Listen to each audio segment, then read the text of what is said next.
Anime fans அனைவருக்கும் வணக்கம். So இன்னைக்கு நம்ம சோல் அண்ட் எபிசோட் 46 தான் பார்க்க போகிறோம். போன எபிசோட் எங்கே முடிஞ்சிருக்கோம்னா, இவங்க அந்த டிஎன்டோ அகாடமிக்கு வந்திருப்பாங்க இல்லையா, அந்த இடத்துல நம்ம தங்ஸானெல்லாம் டெஸ்ட் பண்ணியிருப்பாங்க. அதுக்கப்புறமா இவங்கள அக்செப்ட் பண்ணிக்கிறேன் அப்படின்னு சொல்லியிருப்பாங்க. இப்போ உள்ளுக்குள்ளே ஒருத்தவங்க வராங்கப்பா, நிறைய சேனைகள்லாம் கூட்டிகிட்டு வந்து வழியெல்லாம் விலக்கி விட்டுட்டு ஒருத்தர் உள்ளே வராரு. யாரா அப்படின்னு பார்த்தா, வெளியில் ஒரு பையனை அடிச்சாங்க பார்த்தீங்களா, அவன் தான் வந்துட்டு இருக்கான். அவங்க அங்கிளை கூட்டிகிட்டு வந்துட்டு இருக்கான். என்னடா சின்ன புள்ளத்தை நம்ம பேரண்ட்ஸை கூப்பிட்டு வந்துட்டு இருக்க. இப்போ இவங்க கூடவே யாரா வராங்க அப்படின்னு பார்த்தீங்கன்னா, ஒரு கிராண்ட் சோல் மாஸ்டர் வராரு, அதாவது ஒரு பாய்சன் மாஸ்டர். இவரை பற்றி ஏற்கனவே நம்ம பேசியிருக்கோம். இப்போ உள்ளே வந்தோன்னா அவர் என்ன கேட்குறாரு, எங்கடா பிரசிடென்ட் எங்கடா அப்படின்னு சொல்லிட்டு கேட்குறாரு. ஸோ அங்கே 3 டீச்சர்ஸ் இருக்காங்கல்ல, அவங்க 3 பேருமே இந்த ஆளை பார்த்த உடனே விஷ் பண்ணுறாங்க. ஸோ இவர் ரொம்ப பெரிய ஆள் போல தெரியுது. அதான் அவர் கேட்குறாரு, என்னப்பா என்ன கெஸ்ட்டெல்லாம் வந்திருக்காங்க, எனக்கு இன்ட்ரடியூஸ் பண்ண மாட்டீங்களா அப்படின்னு சொல்லிட்டு கேட்குறாரு.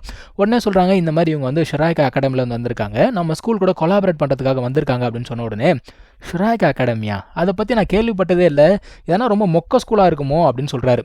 இப்போ அந்த 3 பேர் சொல்கிறாங்க, இல்லைங்க அது வந்து மொக்க ஸ்கூல்லாம் கிடையாது, பாருங்கள் அந்த ஸ்கூலில் இருந்து தான் நம்மளோட டீச்சர் ஒருத்தரே வந்திருக்காரு, அவங்க எல்லாருமே வந்து நம்ம ஸ்கூலில் வந்து டீச் பண்ணுறேன் அப்படின்னு சொல்லியிருக்காங்க, இது வந்து நமக்கு ரொம்ப பெரிய ஆப்பர்ச்சுனிட்டி அப்படிங்கிறாங்க. இவர் என்ன சொல்கிறாருன்னா, டீச் பண்ண போகிறாங்களா, அப்போ நம்ம ஸ்கூல் ரூல்ஸ் படி அவங்க எல்லாருக்குமே நம்ம அசஸ்மெண்ட் வைக்கணும்ல, அதை அவங்க பாஸ் பண்ணாங்களா அப்படின்னு கேட்குறாங்க.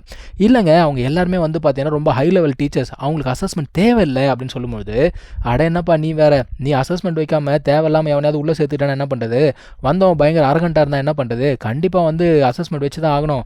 வந்த உடனே என்ன பண்ணானுங்க, பிரின்ஸ் கிட்ட சண்டை போட்டிருக்காங்க, இவன் வந்து 4th பிரின்ஸ், இவன் கிட்ட போய் வம்பு பண்ணியிருக்காங்க அப்படிங்கிறாரு. இப்போ தான் இவங்களுக்கு தெரியுது இந்த பயபுல ஒரு பிரின்ஸ்னு சொல்லிட்டு.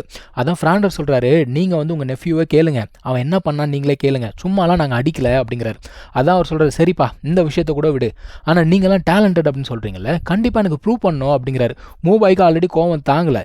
சரிங்க நாங்கள் எப்படி உங்களுக்கு ப்ரூவ் பண்ணோம் அப்படின்னு சொல்லும்போது, அந்த கிராண்ட் சோல் மாஸ்டர் இருக்கார்ல, அவர்கிட்ட நீங்கள் சண்டை போடணும்ப்பா, ரொம்பலாம் இல்லை 5 நிமிஷம் தாக்கு பிடிச்சா போதும், முடிஞ்சால் சண்டை போடு, இல்லைனா வெளியில் போ அப்படிங்கிறாரு. மூபாய்க்கு பயங்கர கோவம் வந்தது.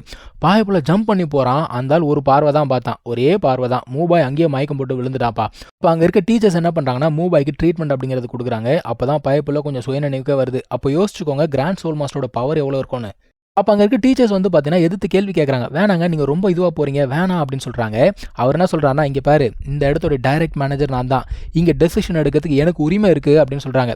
எப்பா நீ வாப்பா நீ சண்டை போடு அப்படின்னு கூப்பிட்டோன்னா அந்த ஆள் வரான். வந்து அவனோட சோல் ரிங்ஸ் அப்படிங்கிறத ரிலீஸ் பண்ணுறாங்க. மொத்தமாக 9 சோல் ரிங்ஸுங்க. நான் ஆல்ரெடி சொன்ன மாதிரி 90ல் இருக்கான் கிராண்ட் சோல் மாஸ்டர். இவன் கூட சண்டை போடுறதுலாம் அவ்வளோ ஈஸி கிடையாது. அந்த இடமே வந்து பார்த்தீங்கன்னா அப்படியே இருண்டு போகுது. அங்கே இருக்க பிளான்ஸ் எல்லாம் வந்து பார்த்தீங்கன்னா அப்படியே சுருங்கி போச்சு அந்த பாய்சன் எஃபெக்டில். நம்ம மாஸ்டர் வந்து எப்பவும் போல் பேச ஆரம்பிக்கிறார். அவர் வந்து சொல்கிறாரு, உங்களை பற்றி நான் கேள்விப்பட்டிருக்கேன், உங்களை பற்றி எனக்கு நல்லாவே தெரியும் அப்படிங்கிறாரு. அதான் இருந்தாலும் சொல்கிறான், என்னை பற்றி தெரியும்ல, அப்புறம் அதுக்கு நின்றுட்டு இருக்க, ஒளிஞ்சு போங்கடா இங்கேருந்து கிளம்புங்கடா அப்படிங்கிறான். நம்ம ஃப்ராண்டருக்கு பயங்கர கோவம் வந்துடுது. அதான் மாஸ்டர் சொல்கிறாரு, இங்கே பாரு உனக்கு வந்து சாவை பற்றின பயம் கிடையாது சரியா, ஆனால் அதுவே வந்து நம்ம பசங்க இங்கே இருக்காங்க, அந்த பசங்களுக்கு ஒரு ஃபியூச்சர்ன்றது இருக்குது, அதை நம்ம பார்க்கணும், நீ வா நம்ம கிளம்பி போகலாம் அப்படின்னு சொல்கிறாரு மாஸ்டர். ஸோ மாஸ்டர் என்ன சொல்கிறாருன்னா, அந்த 3 டீச்சர்ஸ் கிட்ட, நீங்கள் வந்து எங்களுக்கு நல்ல ஒரு வார்மான ஒரு வெல்கம் கொடுத்தீங்க, அதை நான் என் வாழ்க்கையில் மறக்கவே மாட்டேன், நம்ம அடுத்த முறை மீட் பண்ணலாம் அப்படின்னு சொல்லிட்டு கிளம்புறாரு. அப்போ 3 மாஸ்டருக்கும் வந்து பார்த்தீங்கன்னா மனசே இல்லைங்க. அவங்க என்ன சொல்கிறாங்க, உங்களுக்காக நாங்கள் சண்டை போடுறோம் அப்படின்னு சொல்லிட்டு 3 பேருமே பவர் அப் அப்படிங்கிறத பண்ணுறாங்க. அப்போ யோசிச்சு பாருங்க இவங்களை எந்த அளவுக்கு அவங்களுக்கு பிடிச்சிருக்குன்னு சொல்லிட்டு. ஆனாலுமே இவனுங்க கொஞ்சம் கூட கீழே இறங்கவே இல்லை. அந்த பாய்சன் மாஸ்டர் அப்படியே தான் நின்றுட்டு இருக்கான். அந்த இடமே வந்து பார்த்தீங்கன்னா பயங்கரமாக அதிருது, எல்லாருமே பயப்படுறாங்க. அந்த டைமில் இவனுங்க என்ன சொல்கிறாங்கன்னா, இதை நாங்கள் சும்மா விட மாட்டோம், கண்டிப்பாக ராஜா கிட்ட போய் நாங்கள் ரிப்போர்ட் பண்ணுவோம் அப்படின்னு சொல்கிறாங்க. அதான் ஃப்ராண்டர் பார்க்குறாரு, வேண்டாங்க எங்களுக்காக நீங்கள் வந்து சண்டை போகணுன்னு இறங்கி வந்தது ரொம்ப பெரிய விஷயம், ஸோ இதை நாங்கள் என்றைக்குமே வாழ்க்கையில் மறக்க மாட்டோம், நாங்கள் கிளம்புறோன்னு சொல்லிட்டு இவங்க அப்படியே கிளம்பி போயிடுறாங்க. இப்போ இவங்க வெளியில் போகும்போது உள்ளுக்குள்ளே அந்த பொண்ணு வராப்பா.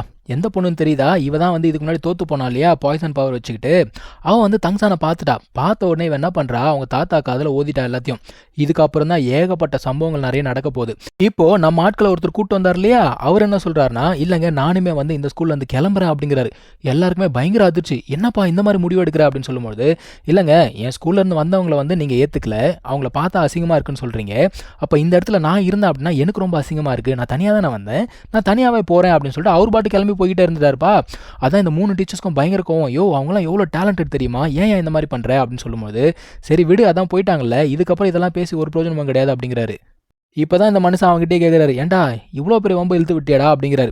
அட போங்க அங்கிள், நான் இதை கூட பண்ணலனா எப்படி, பிரின்ஸ்னா இப்படி தான் பண்ணணும் அப்படிங்கிறான். ஆனால் இவன் இந்த மாதிரி இருக்கிறதுக்கும் ஒரு காரணம் இருக்குது, இதுவுமே நம்ம ஃபியூச்சரில் பார்ப்போம். இப்போது இவங்க எல்லாமே வந்து பார்த்தீங்கன்னா சோகமாக நடந்து போயிட்டு இருக்காங்க, என்னடா இந்த மாதிரி ஆயிடுச்சு அப்படின்னு சொல்லிட்டு யோசிச்சுட்டு இருக்காங்க.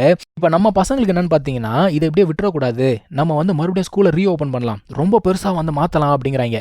அதான் ஃப்ராண்டர் சொல்கிறாரு, இல்லைடா எனக்கு இதுக்கு மேலே வந்து ஸ்கூலை ரன் பண்ணுற இதெல்லாம் கிடையாதுடா அப்படிங்கிறாரு. அந்த டைமில் மாஸ்டருமே மன்னிப்பு அப்படிங்கிறது கேட்குறாரு. அதான் அவன் சொல்கிறான், டே நீ என்னடா பண்ண கம்முனு இரு அப்படின்னு சொல்லிட்டு இருக்கும்போது இந்த டீச்சர் இவர் ஸ்ட்ரைட்டாக போயிட்டு காலில் விழுந்துட்டார். என்ன மன்னிச்சுக்கோங்க, என்னால் தானே இவ்வளோ பிரச்சனை அப்படின்னு சொல்லிட்டு இவர் காலில் விழுந்துட்டார். அடையாண்டா நீ வேற, உன்னால எந்த பிரச்சனையும் இல்லை, நீ நல்லதான் நினச்ச, அது வேற மாதிரி போயிடுச்சு, என்ன பண்ணுறது அப்படிங்கிறப்ப அவர் என்ன சொல்கிறாரு, இல்லை பசங்கள்லாம் சொல்கிற மாதிரி நம்ம கண்டிப்பாக மறுபடியும் வந்து ஸ்கூலை ஓப்பன் பண்ணி தான் ஆகணும் அப்படிங்கிறாங்க. சரிப்பா நீங்கள்லாம் இவ்வளோ சொல்கிறீங்க, கண்டிப்பாக நம்ம ஸ்கூலை ரீஓப்பன் பண்ணலாம் அப்படிங்கிறாரு ஃப்ராண்டர்.